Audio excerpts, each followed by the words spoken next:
ବାବାରେ ଏ ଯୋଉ ଶୀତ କିଛି କରିବାକୁ ଇଚ୍ଛା ନ ହଉଥିଲେ ବି ଛାଡ଼ କହିକି କିଛି ଲାଭ ନାହିଁ। ଆଜି ସନ୍ଧ୍ୟାରେ ମାର ମୋର ଟିକେ ଚୁଲି ନକେଇକି ନିଆଁ ପିଇଁ ହଉଥିଲୁ ଆଉ ଠିକ୍ ସେଇ ଟାଇମରେ ମାତାଶ୍ରୀ ମୋ ହାତରେ ଆଣିକି ଧରେଇ ଦେଇଥିଲେ ବୋଇତାଳୁ ଆଉ ଆଦେଶ ଦେଇ ଦେଇଥିଲେ ନିଆଁ ପିଆଁ ସେତିକି ଥାଉ ବୋଇତାଳୁଟା ଟିକେ କାଟିଦିଅ। ଆଉ ମାତାଶ୍ରୀଙ୍କ ଆଦେଶ ମାନେ ତ ଜାଣିପାରୁଥିବେ ଆଉ ଏମିତି ସାଇଜରେ ବୋଇତାଳୁଟା କାହିଁକି କାଟିଲି ଭାବୁଛନ୍ତି କି? ନୋ ପ୍ରୋବ୍ଲେମ ଡାଉଟ୍ କ୍ଲିୟର କରିଦବା। ଆପଣମାନେ ତ ଆଳୁ ପକୁଡ଼ି ଖାଇଥିବେ କେବେ ବୋଇତାଳୁ ପକୁଡ଼ି ଖାଇଛନ୍ତି?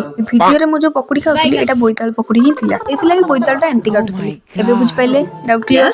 ଆଉ ହଁ ସେ ରେସିପିଟା ମୁଁ ନେକ୍ସଟ ଭିଡ଼ିଓରେ ସେୟାର କରିଦେବି। ମୋ ହାତ ଛଣା ପକୁଡ଼ି ଖାଇ ମନ ଗୁଦଗୁଦ କରି ମୁଁ ପଳେଇ ଆସିଥିଲି ରୋଷେଇ ଘରକୁ ବନେଇ ଦେଇଥିଲି ଗରମା ଗରମ ରୁଟି ସହ ଡାଲମା। ମୋ ରୁଟି ବନେଇବାଟା ଆପଣଙ୍କୁ କେମିତି ଲାଗୁଛି? ଗୋଲ ହଉଛି ତ? କମେଣ୍ଟ ମାଧ୍ୟମରେ ଟିକେ ଜଣେଇବେ ଟି। ରୁଟି ଗୋଲ ହବାଟି ମ୍ୟାଟର ନୁହଁ ରୁଟି ଫୁଲିବାଟା ମ୍ୟାଟର। ରୁଟିଟା ଫୁଲିଲେ ହିଁ ଖାଇବାକୁ ଭଲ ଲାଗେ। ଟିକେ ଅଧିକ କହିଦେଲି କି?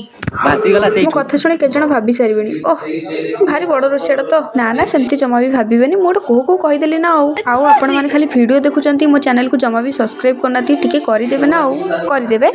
ହଁ ମୁଁ ଜାଣିଛି ଆପଣମାନେ କରିବେ।